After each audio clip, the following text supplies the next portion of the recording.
HOA President Patricia shoved my 78-year-old grandma, breaking her arm in two places. She thought she could destroy our family's 35-year home with fake fines and threats. What she didn't know.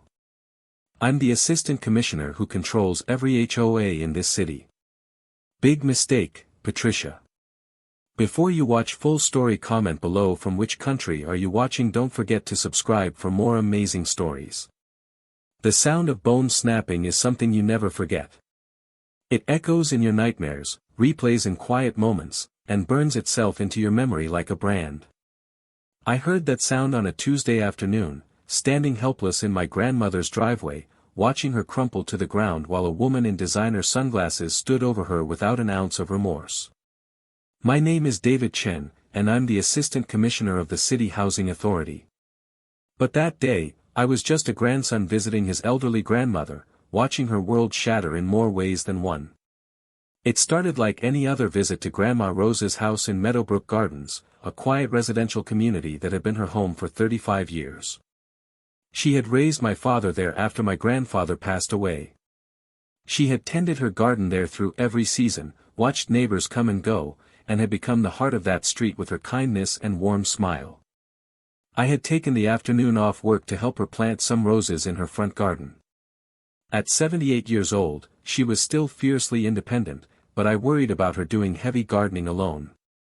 She had called me that morning, her voice trembling in a way I had never heard before. "David, sweetheart, I need your help with something. Can you come by today?" The fear in her voice made me cancel my afternoon meetings immediately. When I arrived, I found her sitting on her front porch, her hands shaking as she held a letter. Her eyes were red from crying, and my strong, resilient grandmother looked smaller somehow, diminished by whatever that paper contained. "Grandma, what's wrong?" I rushed up the steps and knelt beside her chair. She handed me the letter with trembling fingers. It was from the Meadowbrook Gardens Homeowners Association, and it was the fifth one she had received in 2 weeks. Each letter was more aggressive than the last, demanding she remove her rose garden, repaint her house in approved colors, and cease all unauthorized lawn decorations, immediately. The lawn decorations in question were 3 small garden gnomes my grandfather had given her 40 years ago. The roses were a memorial garden she had planted when he died. The house color was a soft yellow that had been approved when she painted it 15 years earlier. "They're saying I'm bringing down property values," she whispered, her voice breaking. "They want to fine me $500 per day until I comply. David, I'm on a fixed income. I can't afford that. This is my home." Rage built in my chest, but I kept my voice calm. "Who is doing this, Grandma? The HOA has never bothered you before. There's a new president. Patricia Whitmore. She moved here 6 months ago and got herself elected immediately. She's been sending these letters to half the neighborhood, but I think she has something personal against me." Before I could respond, a white BMW SUV pulled up in front of the house. A woman in her early 50s stepped out, her blonde hair pulled back in a tight ponytail, designer sunglasses perched on her nose, and an expression of pure contempt on her face. Patricia Whitmore had arrived. "Mrs. Chen." Patricia's voice was sharp and loud, designed to carry to the neighboring houses. "I see you're still in violation of HOA codes. I've sent you multiple notices." My grandmother struggled to stand, and I helped her up, keeping my hand on her elbow for support. "Ms. Whitmore, I received your letters. But these roses have been here for 20 years. The gnomes even longer. There was never a problem before." "Well, there's a problem now," Patricia snapped, marching up the walkway. "Meadowbrook Gardens has standards.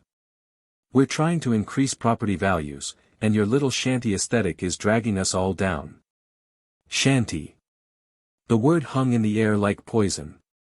My grandmother's house was immaculate, a well-maintained bungalow with a lovingly tended garden. "Ma'am," I stepped forward, keeping my voice level. "I'm Mrs. Chen's grandson. Perhaps we can discuss this reasonably. My grandmother has lived here for 35 years without any complaints. Patricia's eyes raked over me with thinly veiled contempt. And you are? David Chen. I work for the city housing department. I deliberately didn't mention my exact position. She laughed, a harsh sound that made my grandmother flinch. Oh, wonderful. Another bureaucrat. Let me make this simple for both of you. The roses go. The gnomes go. The house gets repainted in approved neutral tones. All within 2 weeks, or the fines start accumulating. Do you understand?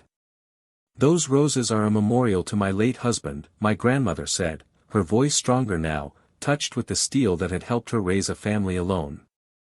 I planted them the day we buried him. I'm not removing them. Patricia stepped closer, invading my grandmother's space in a way that was clearly meant to intimidate. Then you'll pay the fines. And when you can't pay, we'll put a lien on your property. Eventually, we'll force a sale to recover the debt. You'll lose this house, and good riddance. We don't need your type bringing down our neighborhood anymore. Your type. The racism wasn't even subtle. My grandmother's face went pale. You can't do that. This is my home. Watch me, Patricia hissed. Then she did something I still can't believe when I replay it in my mind. She reached past my grandmother, grabbed one of the rose bushes, and yanked hard. The bush came partially out of the ground, roots tearing, petals scattering.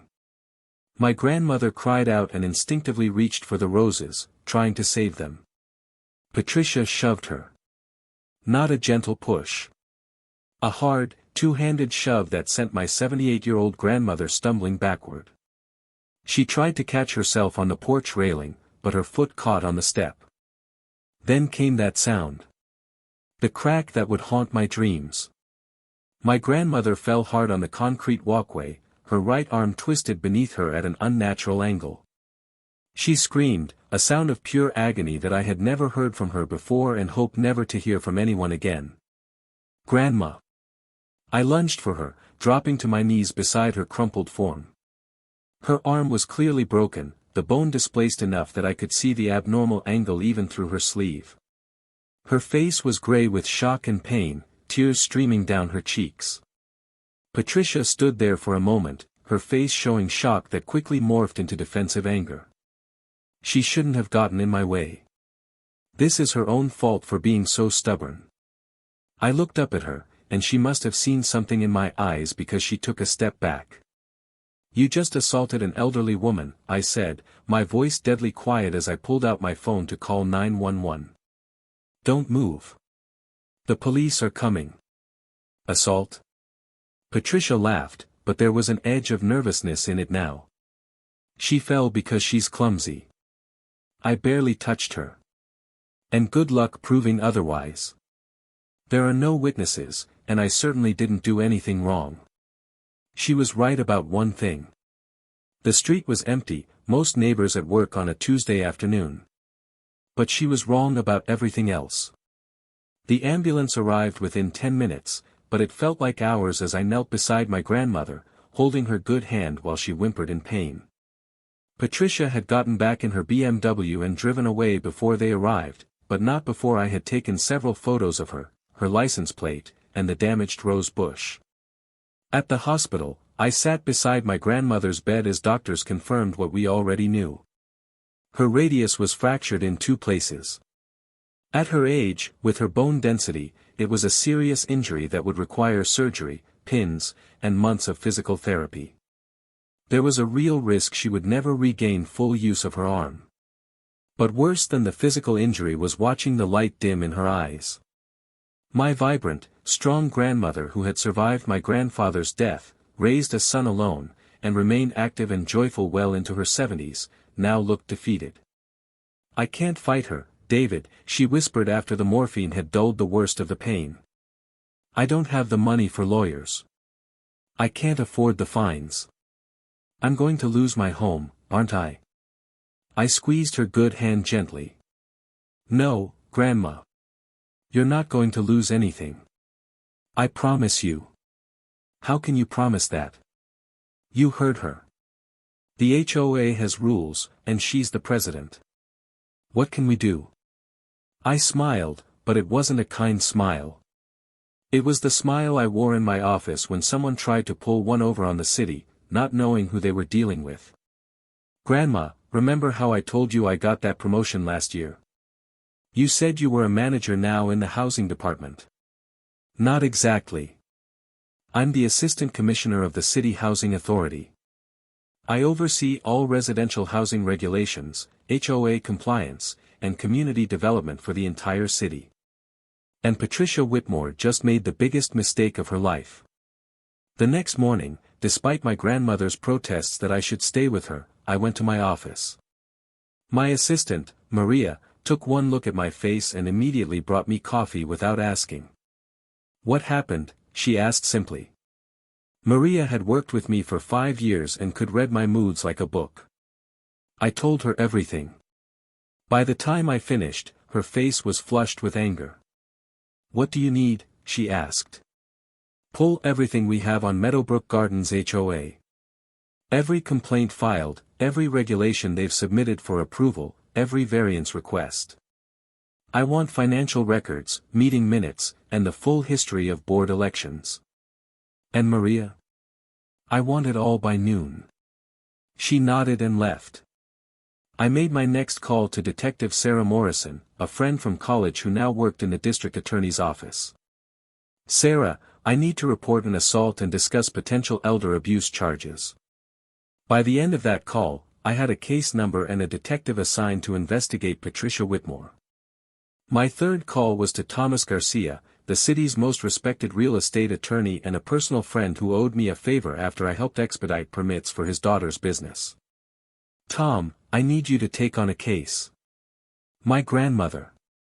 No, I'll pay your full rate. This isn't about favors. This is about justice. The pieces were falling into place. Maria's research revealed a story that made my blood boil even hotter.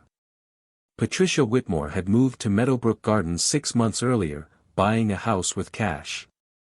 Within 2 months, she had orchestrated her election as HOA president through a combination of intimidation and promises to raise property values.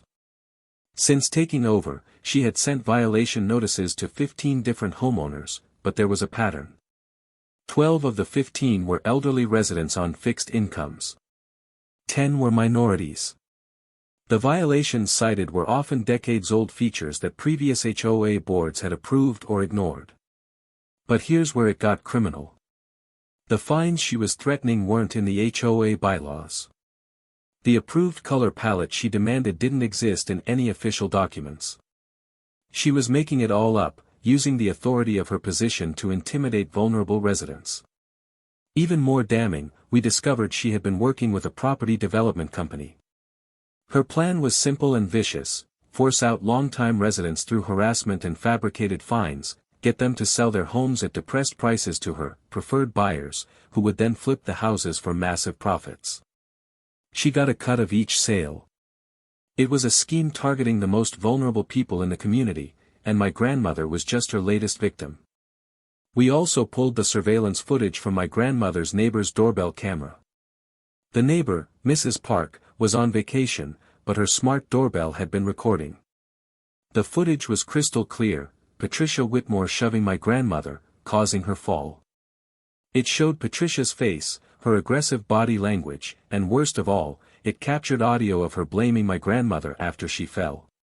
No witnesses, she had said. She was wrong. 1 week after my grandmother's injury, there was a scheduled HOA meeting. Normally, these were sparsely attended affairs with maybe a dozen residents showing up. This one was different. I had spent the week talking to every resident Patricia had targeted. I visited them in their homes, listened to their stories, and explained their rights. I brought Tom Garcia with me to several of these meetings, and he began representing multiple residents pro bono. By the time the meeting rolled around, we had statements from 14 residents detailing Patricia's harassment, threats, and fabricated violations. We had the financial records showing her kickback scheme. We had the video evidence of the assault. And we had 60 residents ready to demand answers. The meeting was held in the community center, a modest building at the center of Meadowbrook Gardens. I arrived early with my grandmother, who insisted on attending despite her arm being in a cast and sling. She had been subdued all week, the pain and trauma weighing on her, but tonight there was a spark of her old fire in her eyes. Patricia Whitmore sat at the head table with two other board members, both of whom looked distinctly uncomfortable. The room was packed, standing room only, and the energy was electric. Patricia called the meeting to order, clearly annoyed by the large turnout. "We have a full agenda tonight, so let's keep this brief. First order of business. Point of order." I stood up, and every eye in the room turned to me. Patricia's face showed irritation. "This isn't the public comment section. Sit down." Actually, according to HOA bylaws, any member can raise a point of order at any time. I'm raising concerns about the current board's conduct and requesting an immediate vote of no confidence. Patricia's face flushed. "And who exactly are you?" "David Chen. Mrs. Rose Chen's grandson. You met me last week when you assaulted my grandmother and broke her arm." A murmur ran through the crowd. Patricia's expression flickered between anger and nervousness. "That's a lie. Your grandmother fell because she was careless. I was simply enforcing HOA regulations." "Is that so?" I pulled out a folder from my bag. "Then perhaps you can explain why none of the regulations you cited exist in the official HOA bylaws. Or why 12 of the 15 violation notices you've issued went to elderly residents. Or why you've been taking kickbacks from Meridian Property Development." The room erupted. Patricia tried to speak, but her voice was drowned out by angry shouts and demands for explanation. Tom Garcia stood next to me. "I'm Thomas Garcia, representing 14 residents of this community who have been illegally targeted by Ms. Whitmore. We have documentation of fraud, elder abuse, and conspiracy to commit real estate fraud." One of the other board members, an older gentleman named Mr. Peterson, stood up, his face pale. "Patricia, is this true?" Patricia's composure cracked. "This is a witch hunt. These people are just angry because I'm trying to improve our community. You're all ungrateful, and you," she pointed at me, "you're just defending your grandmother because she can't accept that her tacky decorations don't belong here." The raw ugliness in her voice silenced the room. Then my grandmother stood up slowly, wincing as the movement jarred her broken arm. "Patricia," her voice was soft but clear, carrying in the sudden quiet. "I have lived in this community for 35 years. I have watched children grow up here, attended weddings and funerals, helped my neighbors through hard times, and celebrated their joys. My husband died in that house. My son grew up there. My grandchildren played in that garden. Those roses you destroyed were planted with my own hands on the day we buried the love of my life." Her voice strengthened, and I saw tears on many faces in the audience. "You came into our community with hatred in your heart. You looked at us and saw only dollar signs. You saw elderly people you could intimidate, minorities you could push around, and nobody who would fight back. But this is our home. These are our lives. And you had no right to come here and try to destroy that for your own profit." The room erupted in applause. Patricia tried to speak, but Mr. Peterson had heard enough. I call for an immediate vote of no confidence in Patricia Whitmore as HOA president. The vote was unanimous -1. Patricia was out. But removing Patricia from the HOA board was just the beginning. Detective Morrison's investigation, armed with the doorbell footage and financial records we'd uncovered, led to criminal charges. Patricia Whitmore was charged with assault, elder abuse, fraud, and conspiracy to commit real estate fraud. The assault charge alone was serious given my grandmother's age and the severity of her injuries, but the financial crimes carried heavy penalties. The trial took 6 months. I attended every day, sitting beside my grandmother, watching Patricia's empire of cruelty crumble. The prosecution presented a devastating case. They showed the video of the assault over and over. They brought in each of the 14 residents Patricia had targeted, letting them tell their stories of harassment and fear. Mrs. Washington, an 83-year-old widow, testified about receiving threats that she would lose the home she and her late husband had bought in 1973. Mr. Park, a Korean War veteran, described being told his house was too ethnic and needed to fit community standards. The Rodriguezes, a retired couple, explained how Patricia had fabricated violations to pressure them into selling at half market value. The jury heard how Patricia had made nearly $200,000 from her kickback scheme before we stopped her. They saw evidence of forged documents, fabricated regulations, and systematic targeting of vulnerable residents. Patricia's defense was weak. Her lawyer tried to paint her as a dedicated community volunteer being persecuted for enforcing standards, but the evidence was overwhelming. When Patricia took the stand in her own defense, she made everything worse, displaying the same contempt and arrogance that had gotten her into this situation. When the prosecutor asked her if she felt any remorse for breaking an elderly woman's arm, Patricia actually rolled her eyes and said, she should have moved faster. The jury deliberated for less than 3 hours. Guilty on all counts. The sentencing hearing was packed. I brought my grandmother in her wheelchair. She was still recovering and would never regain full mobility in her arm. Seeing her in that chair, diminished by what Patricia had done, rekindled my anger. The judge was a woman in her 60s named Judge Martinez, known for being fair but firm.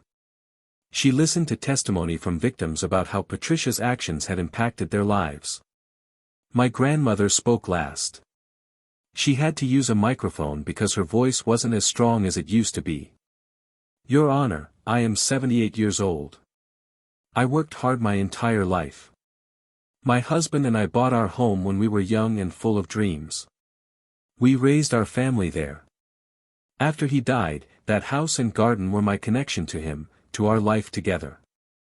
This woman, she looked directly at Patricia for the first time, she tried to take that from me. She succeeded in taking my health, my independence, and my peace of mind. I will never have full use of my arm again. I can't garden the way I used to. I can't cook like I used to. I need help with basic tasks I've done myself for 78 years. Her voice broke, but she continued. But worse than the physical injury is what she did to my spirit. She made me afraid in my own home. She made me feel worthless and unwanted in the community I've loved for 35 years. She targeted me because she thought I was weak and vulnerable and nobody would defend me. Your Honor, I ask you to ensure that she never has the opportunity to do this to anyone else. There wasn't a dry eye in the courtroom except Patricia's.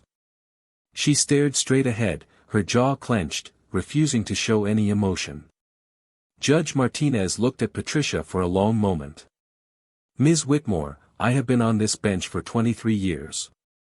In that time, I have seen many kinds of criminals. I have seen people who committed crimes of passion, people who made terrible mistakes, people who showed genuine remorse. You are none of those things. Patricia's lawyer tried to interrupt, but Judge Martinez held up her hand. You conducted a calculated campaign of harassment against vulnerable members of your community. You forged documents, fabricated regulations, and used your position of authority to intimidate and defraud elderly residents. When confronted by one of your victims, you physically assaulted her, breaking her arm and causing permanent injury. And throughout this trial, you have shown absolutely no remorse or recognition of the harm you caused. Judge Martinez's voice was cold as ice now. You are sentenced to 5 years in prison for the assault and elder abuse charges, to run consecutively with 7 years for fraud and conspiracy charges. That's 12 years total. Additionally, you will pay full restitution to all victims, totaling $450,000, including medical expenses, legal fees, and compensation for emotional distress. When you are released, you will be on probation for 5 years, during which you are prohibited from holding any position of authority in any homeowners association or community organization. Patricia's face went white. 12 years. She would be in her late 60s when she got out. Furthermore, Judge Martinez continued, I am recommending to the State Bar that they investigate your property scheme and consider actions against any real estate agents or attorneys who participated. This kind of predatory behavior toward vulnerable populations will not be tolerated in my courtroom." She brought down her gavel with a sharp crack that echoed through the silent courtroom. Court is adjourned. As bailiffs led Patricia away in handcuffs, she finally broke. She turned back, her face twisted with anger and desperation. "This isn't fair. I was just trying to improve property values. These people should be grateful." Even in her final moment, she still didn't understand what she had done wrong. The Meadowbrook Gardens Homeowners Association underwent major changes. A new board was elected, including Mr. Peterson as president and Mrs. Park as vice president. Their first action was to officially rescind all of Patricia's fabricated violations. Their second action was to pass a resolution honoring longtime residents.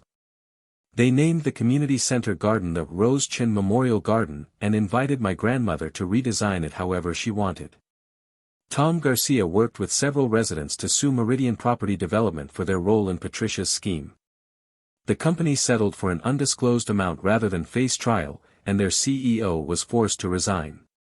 My grandmother's house became exactly what she wanted it to be. The roses were replanted and flourished. The gnomes returned to their places. The soft yellow paint stayed exactly as it was. And every spring, neighbors helped her plant new flowers when her arm couldn't handle the work anymore. Her physical recovery was long and difficult. She went through months of physical therapy, pushed herself through exercises that hurt, and slowly regained some function in her arm. She would never be 100% again, but she refused to let Patricia's cruelty define her. The emotional recovery took longer. For months after the assault, she had nightmares. She would flinch when cars pulled up outside. She had anxiety attacks when letters arrived. But slowly, with support from family, neighbors, and a wonderful therapist, she began to heal. 1 year after the assault, I visited her on a Saturday morning. She was in her garden, carefully pruning her roses with her good hand while her healing arm provided support. She looked up when I arrived and smiled, and I saw my grandmother again, not diminished, not broken, but still there, still strong. "David, sweetheart, come help me plant these new bulbs." I knelt beside her in the garden, dirt under our fingernails, sunshine warm on our backs. She pointed to where each bulb should go, and I dug the holes while she placed them carefully. "You know," she said softly, I almost let her win. After I fell, after the pain and the fear, I thought about just selling the house and moving to a retirement community. It would have been easier. Why didn't you? She looked at her house, at her garden, at the street where she had lived most of her adult life. Because this is my home. My memories are here. Your grandfather is here, in every rose bush and every corner of that house. I realized that letting her drive me away would mean she had taken more from me than just my health. She would have taken my dignity, my past, everything I fought to build. She turned to me, her eyes bright with tears that weren't entirely sad. "You gave me the strength to fight back, David. You showed me that bullies don't win when good people stand up to them." Patricia thought I was alone and helpless. She didn't know I had you, and she didn't know that I was stronger than I looked. I hugged her gently, careful of her healing arm. "You were always strong, Grandma. I just helped people see it." Patricia Whitmore served her time in a medium-security prison 2 hours from the city. I never visited her, never wrote to her, never gave her another thought beyond hoping she learned something from the experience. My grandmother, now 80, still lives in her house. Her arm healed as well as could be expected, and she adapted. She uses ergonomic tools for gardening, asks for help when she needs it, and refuses to let her injury limit her life. The Meadowbrook Gardens community is stronger than ever. Property values actually did increase, but not through harassment and forced sales. They increased because the community became known as a place where neighbors looked out for each other, where longtime residents were valued, and where diversity was celebrated. Mrs. Washington still lives in her house from 1973.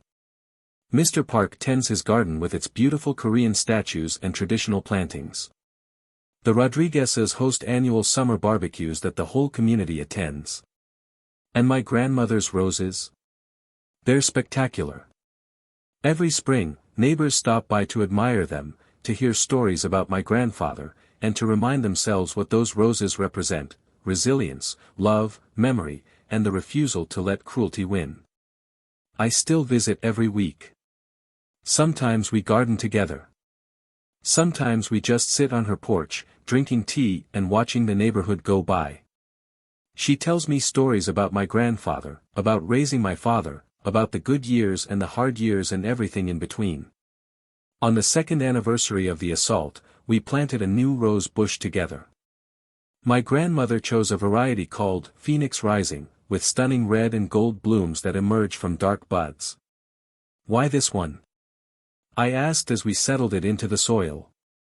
She smiled, that strong, beautiful smile that I was so afraid I'd never see again. Because we rise, David.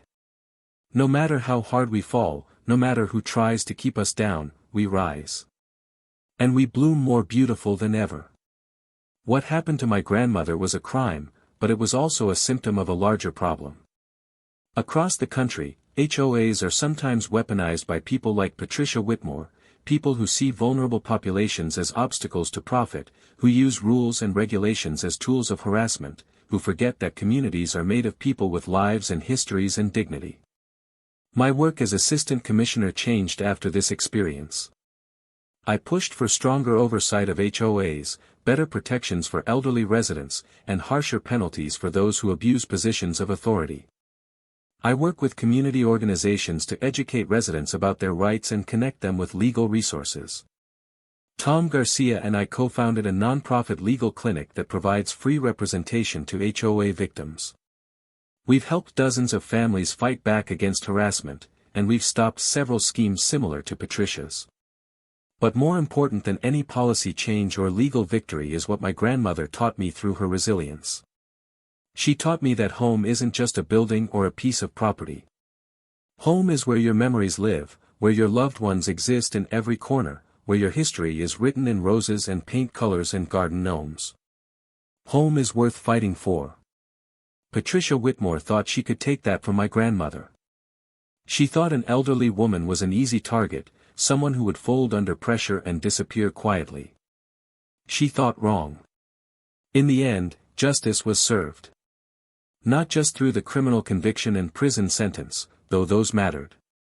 Real justice came from my grandmother reclaiming her life, her home, and her dignity. It came from the community standing together against a bully. It came from showing that cruelty doesn't win when good people refuse to be silent. Today, I'm sitting on my grandmother's porch, watching her show my 5-year-old daughter how to plant marigolds. 3 generations, teaching and learning, passing down not just gardening techniques but values, courage, kindness, resilience, justice. My daughter's small hands dig in the soil next to her great-grandmother's scarred, slightly crooked fingers. The arm Patricia broke has healed as much as it ever will, leaving my grandmother with chronic pain and limited mobility. But she doesn't let it stop her. "Great-grandma, why do you have so many roses?" my daughter asks. My grandmother smiles and touches one of the blooms gently.